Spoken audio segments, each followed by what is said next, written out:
Olá, pessoal! Estamos começando mais um episódio do podcast Noxo, que vai falar um pouquinho do nazismo. E hoje estamos com mais um convidado muito querido, muito especial, o professor Rafael Simões, daqui da Universidade de Vila Velha. É um prazer estar aqui, né, para discutir esse tema que é historicamente relevante, né, e que se tornou um tema muito atual novamente, né. Então, acho que antigamente a gente pensava o nazismo, né, e todos aqueles regimes no seu entorno, fascismo, salazarismo e tal, como coisas do passado, né? Era um mero olhar para o passado. É claro que o mero aí sem nenhum desprezo a toda a destruição que o nazismo produziu, né? O nazismo e esses regimes correlatos. Mas era um olhar para o passado.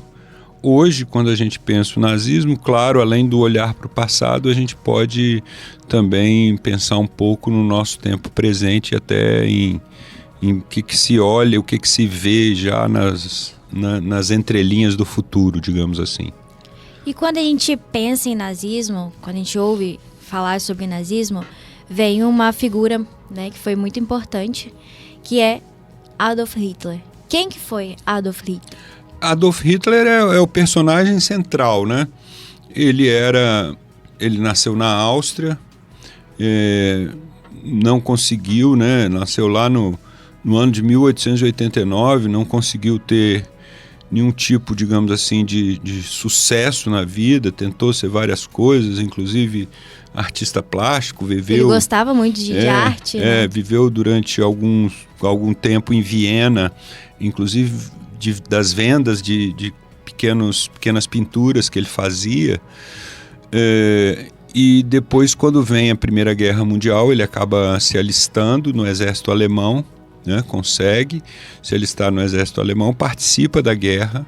Ele vai ser condecorado 2 vezes por feitos durante a guerra.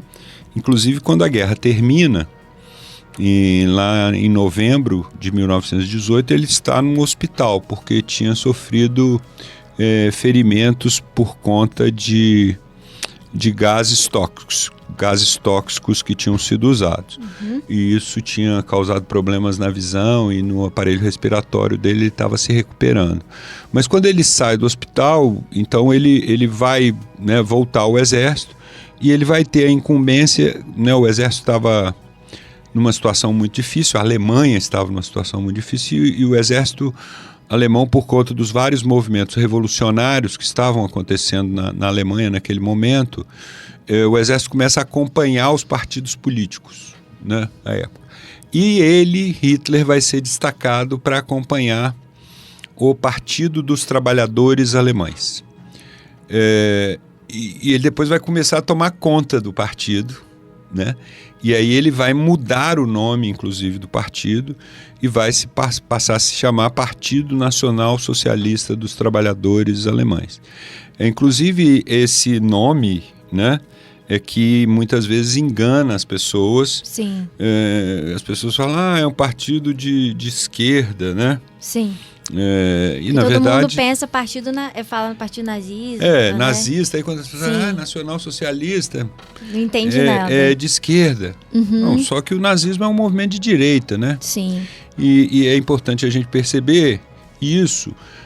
Eu sempre brinco assim, né? Se a gente for caracterizar as coisas meramente pelos nomes que elas têm, então nós vamos dizer que a República Popular Democrática da Coreia é popular e democrática. E a República Popular e Democrática da Coreia é a famosa Coreia do Norte. Coreia do Norte. Não me parece que seja exatamente um exemplo de regime popular ou democrático. Então é claro que o nazismo ele é um movimento de direita no sentido de que ele garantiu a manutenção da propriedade privada na Alemanha, mesmo fazendo processos de intervenção econômica. Intervenção econômica que era um padrão na época, recuperação da crise mundial de 29, né? Depois o projeto de guerra. E vamos destacar isso, é fundamental, Bárbara. Hitler, desde sempre, digamos assim, ele tinha um projeto de guerra. Ele se transforma em chanceler, né, no que seria o primeiro-ministro da Alemanha, no final de janeiro de 1933, 3 dias depois ele faz uma reunião com o OKW. O OKW é o Alto Comando do Exército Alemão, e fala a seguinte pequena frase: preparem-se para a guerra. Nós estávamos em fevereiro de 1933 e ele já falou para o exército alemão: preparem-se para a guerra. Então ele tinha uma visão, e aí, né, essa construção do nazismo, porque tem um autor que eu gosto muito, um grande historiador chamado Timothy Snyder. Ele tem uma obra, tem várias obras publicadas, mas no que nos interessa aqui é a obra Terra Negra. E que ele faz uma análise, né, do nazismo e de toda a destruição que o nazismo produziu. E ele chama a atenção que, na verdade, tem um mito, né? Um mito fundamental é: Hitler era nacionalista. Não era. Ele, na verdade, ele era internacionalista num sentido muito específico, que é o quê? O internacionalismo ariano. Para ele, os arianos, Sim. E aí podia ser norueguês, podia ser alemão, né? É lógico, arianos eram os povos que tinham que dominar o mundo. Eram superiores a todo o resto. E ele tinha uma hierarquia racial muito bem ordenada, Sim. que ia dos arianos no topo aos negros e judeus lá embaixo. Homossexuais, né? deficientes. Tinha né? E não é à toa que são esses grupos, né? Claro que os judeus foram aqueles que foram massacrados em maior número, né? 6 milhões de pessoas, no chamado Holocausto, ou Shoah, como dizem os judeus na expressão, né? Mas homossexuais, como eram chamados na época, hoje a gente fala em pessoas LGBTQIA+, né? Mas na época, usando um vocabulário da época, os homossexuais eles tinham um triângulo rosa. Uhum. A gente lembra da estrela de Davi amarela, mas cada grupo desses que estava dentro do regime concentracionário alemão tinha a sua cor específica. Os seus inimigos políticos tinham a cor preta, as pessoas com deficiência, né? As pessoas com deficiência tiveram um projeto específico para sua eliminação, projeto T4. T4 porque era a inicial da rua em que ficava a sede do projeto, Tiergartenstrasse, lá em Berlim, e 4 era o número da casa, né? Sim. E essas pessoas eram mortas dentro de furgões fechados, com escapamento voltado para dentro dos furgões, e foi dessa experiência, inclusive, que surgiu a ideia dos fornos, né, das pessoas serem gaseificadas nos campos de concentração e depois cremadas nesses próprios campos. Então o nazismo ele era um regime que Hitler organizou fundamentalmente, né? Ele é o personagem-chave disso, e tinha o princípio do líder, que ele, né, o Führerprinzip, né, que era o princípio que ele estabeleceu como um princípio básico do Partido Nazista desde 1924. Nada do que ele falasse podia ser questionado. Nada.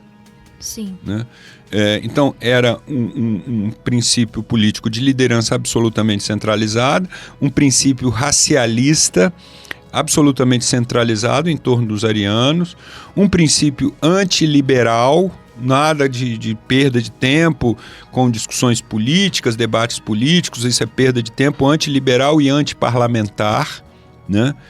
E um princípio, isso é importante a gente perceber também, que é um princípio de destruição. Logicamente, Darwin não tem nenhuma culpa por isso, mas usa-se a expressão, né, darwinismo social. Hitler é um darwinista social elevada à enésima potência. Para ele, a destruição é o modo da vida. A vida é feita daqueles que vencem, que são fortes e que derrotam os outros. Tanto isso é verdade, ele era uma pessoa sem nenhuma empatia com ninguém, nem com os próprios alemães. Então, mais uma vez, essa ideia que ele era nacionalista, não, ele não estava preocupado com a Alemanha, ele estava preocupado com os arianos, que tinham uma população na Alemanha, claro, né, que aderiu aos seus valores. Sim. Mas tanto isso é verdade que quando ele vê que a guerra está perdida, lá no finalzinho, no mês de abril de 1945, ele dá a famosa Ordem de Nero, Nero, ele estava fazendo uma referência, né? É o nome que os historiadores deram a essa ordem, né? Porque fazendo referência lá ao imperador romano que tacou fogo em Roma. A ordem de Nero era para os remanescentes do exército alemão destruírem tudo na Alemanha. Por quê? Ele achava, dentro dessa visão de, aspas, né, darwinismo social, eu não gosto muito dessa expressão, mas é a expressão mais de senso comum, né, para as pessoas entenderem, ele achava que como os alemães tinham perdido, eles mereciam ser derrotados no limite da destruição, porque essa era a visão dele. Ele queria destruir os judeus, ele queria destruir as pessoas LGBT, ele queria destruir as pessoas com deficiência, ele queria destruir seus opositores políticos, principalmente comunistas, socialistas, sociais-democráticos. Todo mundo que ele via como inferior, ele inferior queria... e diferente, né? Sim. É lógico que a visão, um outro elemento forte da visão hitleriana e do nazismo é aquilo que se chama de comunidade orgânica, né? Porque você vê a sociedade como um organismo.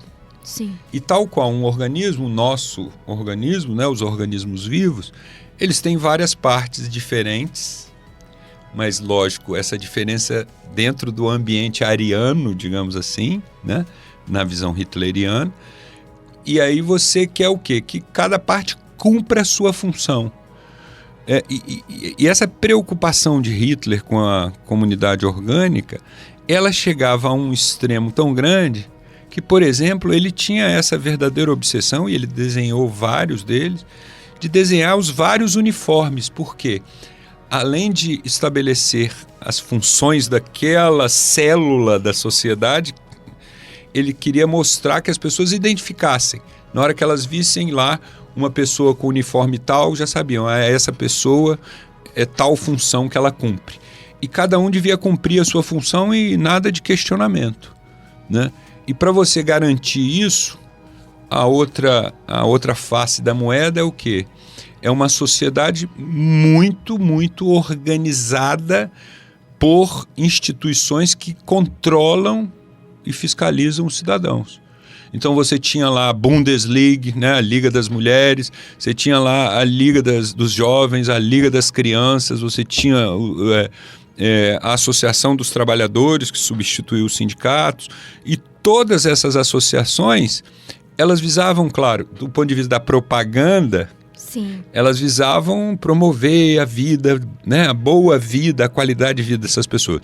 Mas do ponto de vista concreto, elas visavam controlar essas pessoas. Manipular mesmo. Manipular, transmitir a ideologia do regime, transmitir as orientações do regime.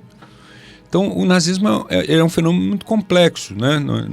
Tem muita coisa ainda para ser analisada, né? Tem muito documento ainda em estudo, e sempre aparecem coisas novas, né? Perspectivas novas de análise que a gente está aprendendo aí ao longo desse tempo, né?